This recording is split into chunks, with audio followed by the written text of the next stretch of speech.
With the current coronavirus pandemic presenting everything but uncertainties, fights that we are exciting to see in the coming months will be rescheduled at the earliest conveniences, and fans starved of their beloved fist fighting will watch with the passion and excitement. We got to a stage now where it's unavoidable, but to cancel virtually all sport now. Our sport is in limbo at the moment, and so it's fair to say boxing has no dominant pound-for-pound king today. The ageless wonder!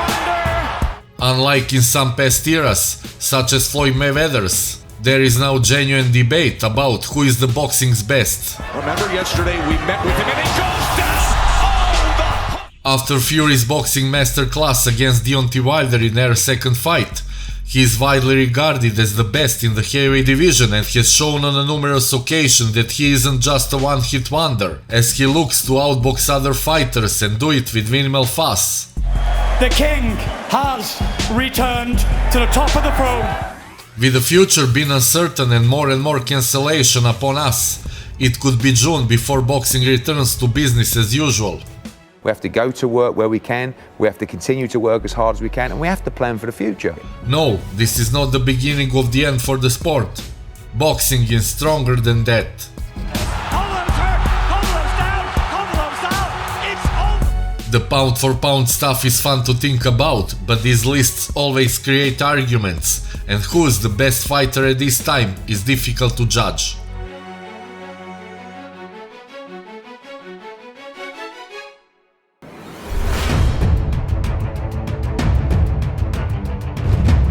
Beterbiev has built a reputation as a capable boxer with uncuts.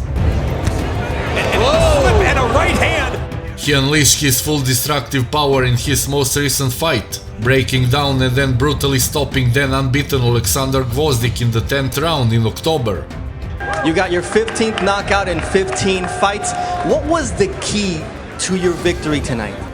We work hard and we have some targets, That was a big win for Beterbiev in defeating the previously unbeaten Gvozdyk, who was the favorite going into that match. Beterbiev, he's a strong fighter. Punches hard. I think he can compete with anybody in this division. Beterbiev walloped opponents so powerfully, it's as if he's got mitts made of bricks.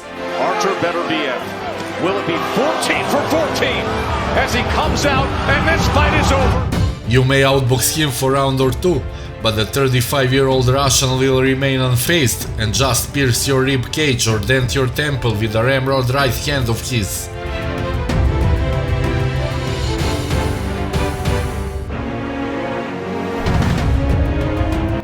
When Triple G finally got the super fight he won against Canelo, it was controversially ruled a draw.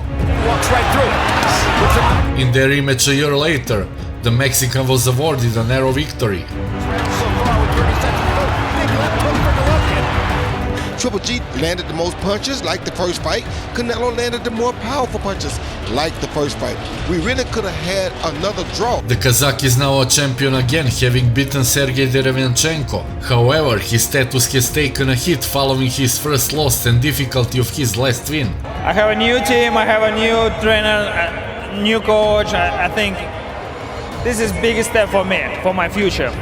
With a streak of 23 knockouts that spanned from 2008 to 2017, he holds the highest knockout-to-win ratio in middleweight championship history. Tremendous belief in his chin. Yes, he knows he's going to get painted every once in a while because he's a pressure fighter. Golovkin won the third fight with Canelo, and he will do everything within his power to try and coax the Mexican superstar into signing on for the trilogy bout. I'm ready to Canelo, just bring him, just ask him, I'm ready, today I stay here.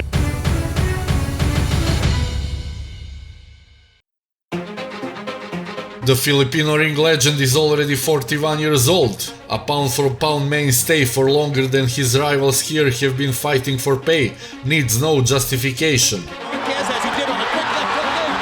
In his storied 24-year career, Pacman has ruled 8 weight divisions, beginning his career at flyweight and going on to win titles at every weight up until welterweight. When you think about what Pacquiao did from flyweight to 154 pounds, from a teenager till 40 years old, you're talking about certainly one of the best pound-for-pound fighters of all time.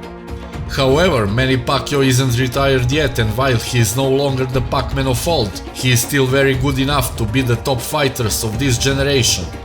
Boxing is my passion, and I love to continue my journey.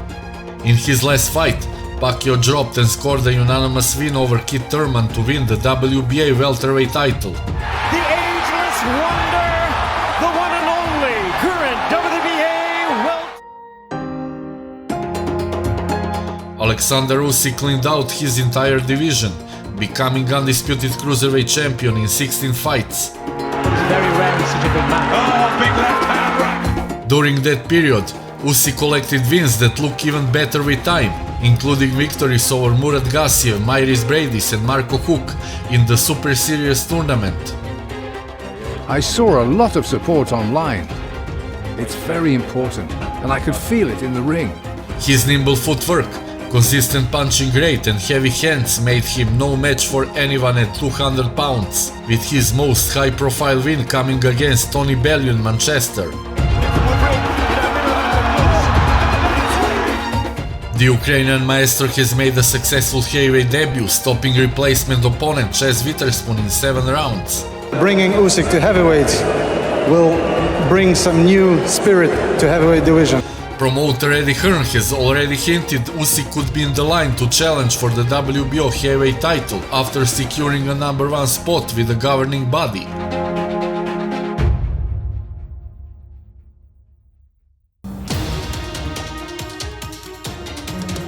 Newly crowned two-time heavyweight champion Tyson Fury has made a massive leap in the past. Fury absolutely dominated Deontay Wilder, battering the American in 7 painful sessions.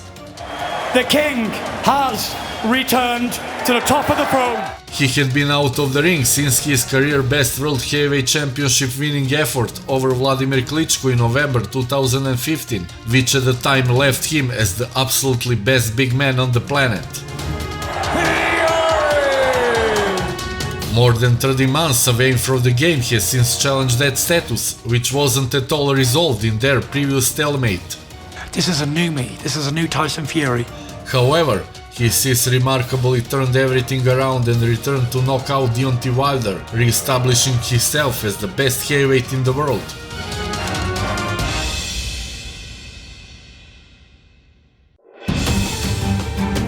Spence Jr. is one of the American welterweights who could be a new dominant force. A few come cooler as he seems unfazed when standing face to face with whatever opponent, unflappable in the midst of leather-strewn battle, and has come up trumps in every bout. He is an extraordinary in-fighter who possesses a good box of tricks and is capable of fighting at great pressure. But now he can only lay up against the rope. Spence's body punching is only matched by KO King Inoue, and his relentless pressure was on a show against Kell Brook in Sheffield 3 years ago. I want to fight the champions, unify the division, become the undisputed welterweight champion of the world. The Texan added another belt in September, after he out-battled Sean Potter in the Fight of the Year contender to become the new WBC and Unified champion. Fighters in the welterweight division, sit there and bang with them, and that's what I did. He was already lined up to face either Danny Garcia or WBA champion Manny Pacquiao, but a devastating car crash left the boxer lucky to be alive and miraculously without a single broken bone. I'm feeling good, so I can continue training and start in 2020.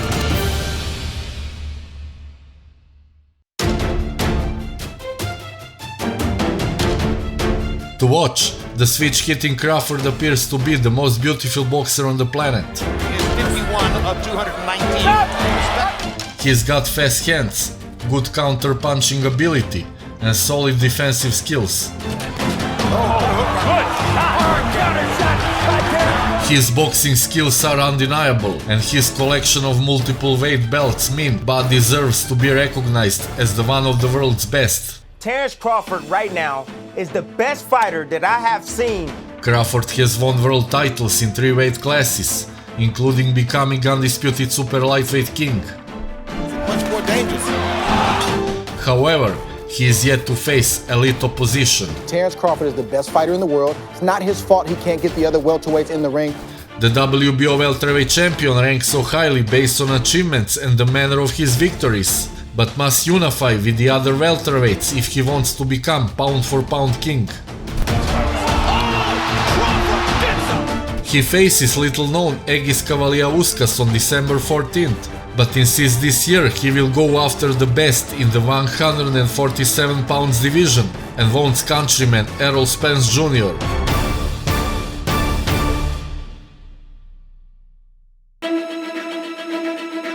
Naoya Inoue is the highest rated fighter from Asia in the pound-for-pound list. He is dubbed as a monster for his vicious knockout power, and he has a record of 19-0 with 60 knockouts. He's a freak of nature. I've never seen punches like that. Japanese 3-weight world champion has already blasted through the light flyweight and super flyweight ranks, and is now a unified king in bantamweight. A fighter who has benefited from a popularity explosion after his participation in the bantamweight edition of the Super Series, beating Nonito Donaire in a Fight of the Year tie bout in November's final. Inoue's last 4 wins have been against current or former world champions, and he was booked to fight a 5th one in Filipino Casimero on April 25th, before the bout was cancelled.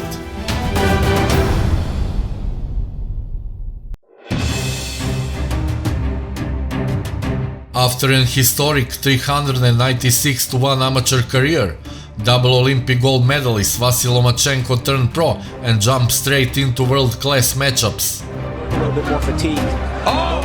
He turned pro in 2013, fought for a world title in his second fight, and though he lost, won a world title in his third. I think he's the closest thing in offense and defense I've seen since a prime Roy Jones Jr.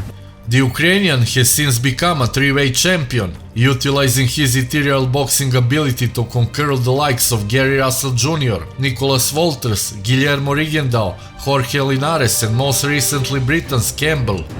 Remember yesterday we met with him and he goes down on the hook, Lomachenko has fought at lightweight in his last 4 bouts and has won all bouts, all title fights.